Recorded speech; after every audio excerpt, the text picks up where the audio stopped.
अपनी बेटी को राजा त्रिभुवन से विवाह इच्छित देख राजा ने बिना विलंब किए एक हरकारे को विवाह प्रस्ताव संदेश के साथ राजा त्रिभुवन पाल के दरबार भेज दिया।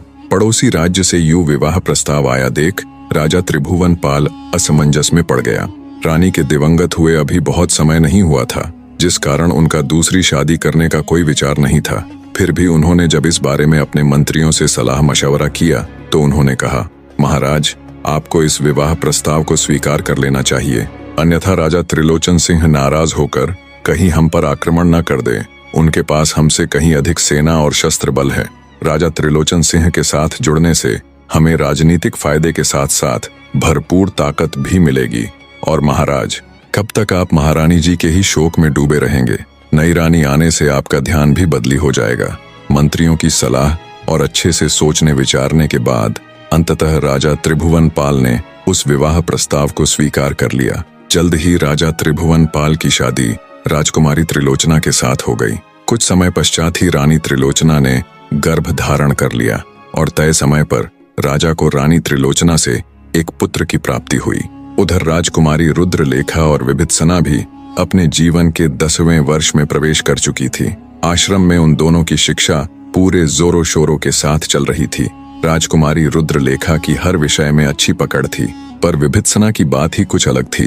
केवल 10 वर्ष की आयु में उसकी बुद्धि ऐसी कि चाणक्य को भी परास्त कर दे। हर श्लोक, हर वेद उसे कंठस्थ था।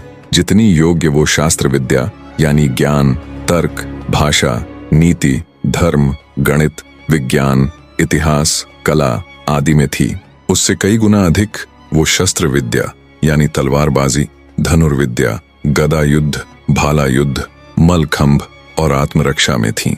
जब वो तलवार चलाती तो प्रतीत होता जैसे आग में नहाई बिजली हो। तलवार चलाने की गति ऐसी कि बड़े बड़े योद्धा शर्मा जाए। जब विभित्सना धनुष उठाती तो आंखें बंद करके भी कोसों दूर मौजूद अपने लक्ष्य को चंद पलों में भेद देती।